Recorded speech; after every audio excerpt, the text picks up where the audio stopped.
रवि वर्मा। आदरणीय सभापति महोदय, आदरणीय श्री पवन वर्मा जी ने जो बातचीत का सिलसिला चालू किया है, नेपाल की जो आंतरिक स्थिति है और सीमा पर जो दिक्कतें चल रही हैं, उस पर आपने मुझे अवसर दिया, मैं आभारी हूँ। और मैं पूरे तौर पर आदरणीय पवन वर्मा जी से, आदरणीय डॉक्टर करण सिंह जी से और आदरणीय शरद यादव जी से सहमति रखते हुए अपनी कुछ बातें रखना चाहता हूँ। सर, ये सच है कि आज पूरा हिंदुस्तान चिंतित है। जो कुछ भी नेपाल में हो रहा है उसको लेकर के पूरे हिंदुस्तान में आदमी ये महसूस कर रहा है कि जो कुछ भी हो रहा है ये ठीक नहीं हो रहा है। और अब ये भी महसूस होने लगा है कि कुछ समय पहले नेपाल में भूकंप आया था तो बड़ी ट्रेजेडी सामने आई थी। अब जो स्थितियां बन रही हैं उसमें जो ट्रेजेडीज़ का मैग्नीट्यूड है वो उससे कई कई कई गुने ज़्यादा है और लोगों की तकलीफ़ें बहुत ज़्यादा हैं जो अखबारों के माध्यम से निकल के आ रही हैं। सर, दो चीज़ें दिखाई पड़ रही हैं। एक तो वहाँ के जो राजनीतिक हैं और राजनीतिक स्थिति है, दूसरा वहाँ की जनता। ये बात अभी बार बार कही गई कि नेपाल की जो जनता और हिंदुस्तान की जनता के बीच में रोटी बेटी के रिश्ते हैं और बहुत पुराने रिश्ते हैं, इनको किसी लेवल पे कमज़ोर किया जाना उचित नहीं है, ना ही किया जा सकता है।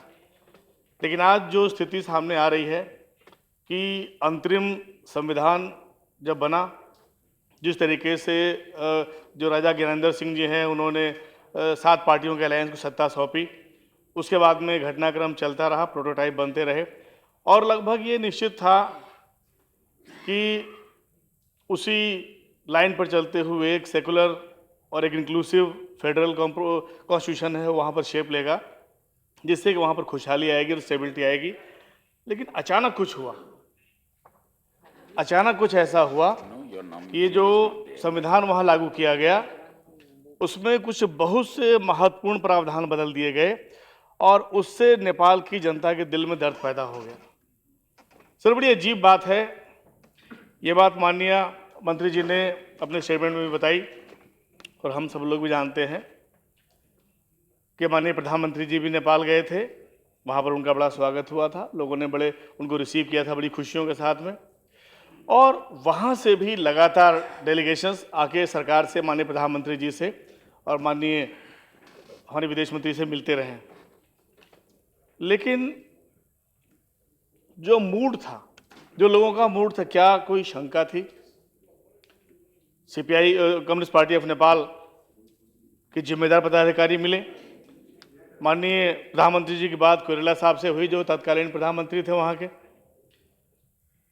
सीपीएन यूएमएल की विद्या भंडारी जी भी आई, वो डेट उन्होंने खुद मेंशन की उसके अंदर। तो जब सब कुछ कॉन्फिडेंस में चल रहा था तो अचानक क्या हो गया? अचानक ऐसा क्या हो गया कि संविधान में वो प्रावधान जो नेपाल के भले के लिए थे, हम सबके भले के लिए थे, बदल दिए गए। और यहाँ तक कि जो स्पेशल इनवॉइस गया है सितंबर में, उसकी बात भी नहीं मानी गई। मैं डॉक्टर करण सिंह से सहमत हूँ, वो बड़े विशेषज्ञ हैं नेपाल के मामलों के, कि कहीं ऐसा तो नहीं कि बहुत देर में इंटरफेरेंस किया गया। और आज जो परिस्थितियां सामने बन रही हैं उनको लेके चिंता व्याप्त हो रही है और हम सब लोग सरकार की तरफ बड़ी आशा भरी निगाहों से देख रहे हैं। ये पूरा सदन और ये पूरा हिंदुस्तान भी बड़ी आशा भरी निगाहों से सरकार की ओर देख रहा है कि एक सार्थक और एक ऐसा इंटरवेंशन जिसमें उनकी जो सेंस ऑफ सॉवरेनिटी है उस पर कोई हर्ट ना हो। जैसा कि आज पता लग रहा है, जो नेपाल की पब्लिक है, वहाँ की जो जनता है, उसके दिल में दर्द पैदा हो गया है। गलती वहाँ किसने की है ये बात तो अभी तय होना बाकी है, लेकिन जो संदेश वहाँ से निकल के आ रहा है अखबारों के माध्यम से, मीडिया के माध्यम से, और यहाँ से भी कुछ लोग अभी नेपाल गए थे मिलने के लिए, उनसे वहाँ नेपालियों ने साफ साफ कह दिया कि अब बात मत करो, तुमसे हमारा दिल भर चुका है। इसके मायने क्या है? आखिर किससे चूक हुई, कहाँ पर चूक हुई? जो वहाँ के राजनीतिक पार्टियां थीं, जब उनसे बराबर लगातार टच बना हुआ था, कॉन्फिडेंस बना हुआ था, तो आखिर क्या दिक्कत आई? कहाँ शंका पैदा हो गई थी कि जो इंटरिम कॉन्स्टिट्यूशन था उसको एकदम से क्यों नकारने की स्थिति पैदा हो गई?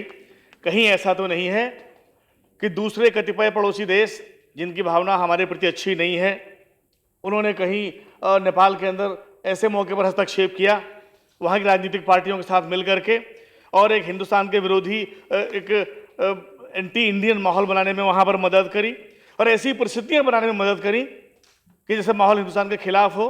आज कई दूसरे देश ऐसे हैं जो एक हिंदुस्तान से प्रच्छन्न युद्ध लड़ रहे हैं। कहीं ऐसा तो नहीं है कि ये अपॉर्चुनिटी उनके हाथ में चली गई।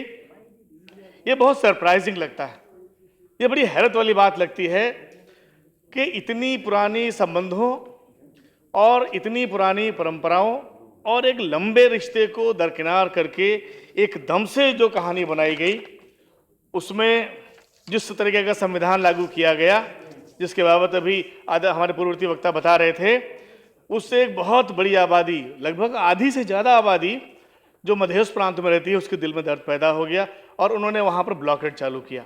अब ये बड़ी अहम समस्या है। ब्लॉकेड वहीं के निवासी कर रहे हैं। सर 1 मिनट लगेगा। लेकिन पूरी दुनिया को ये मैसेज दिया जा रहा है कि हिंदुस्तान रोक रहा है। आखिर इसकी जड़ में क्या है और सरकार इस बात का खंडन क्यों नहीं करती?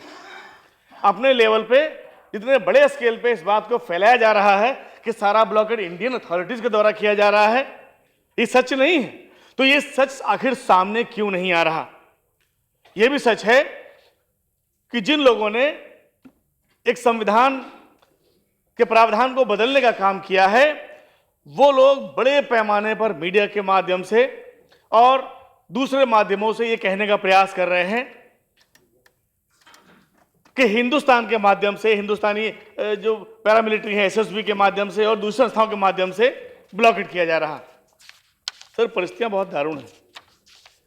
जैसा कि अभी बताया गया कि अभी एक पूर्ववर्ती वक्ता बता रहे थे कि 3 लाख से भी ज्यादा बच्चों के बाबत यूनिसेफ की रिपोर्ट है कि वो क्रिटिकल हो सकते हैं। 30 लाख, 3 मिलियन, 30 लाख से भी ज्यादा बच्चे। सर इसका गुनाह कहां जाएगा, किसके सर पर जाएगा? और निश्चित रूप से कि जो परिस्थितियां बन के सामने आ रही हैं वो इशारा करती हैं कहीं ना कहीं कि हिंदुस्तानी जो कूटनीति है उसमें जो स्टैंड लिया गया है, कहीं ना कहीं असफलता हाथ लगी। मैं इस बात को रिपीट करना चाहता हूं। आज हमारे ताल्लुकात अपने पड़ोसी देशों से अच्छे नहीं, और जबकि उनकी विपत्ति के समय में बहुत काम किया गया है, बड़ी मदद की गई।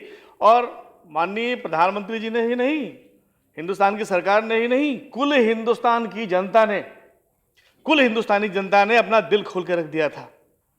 लेकिन उसके बाद भी वहां जो परिस्थितियां बनी, कहीं ना कहीं उसमें हवन करने में हाथ जला। तो इस बात को बहुत गौर से देखना होगा कि कहीं ऐसा तो नहीं है कि हम करना कुछ और चाहते हैं और हम दिखा कुछ और रहे हैं।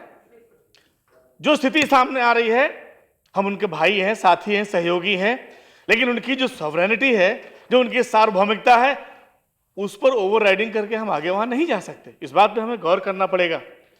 सर एक चिंता मेरी बहुत बड़ी है, हम लोग उत्तर प्रदेश में सर नेपाल के बॉर्डर पे ही हम लोग शेयर करते हैं। सर बहुत बड़ी तादाद में करीब 5 से 6 किलोमीटर का जो डिस्टेंस है वो बॉर्डर है नेपाल के साथ में।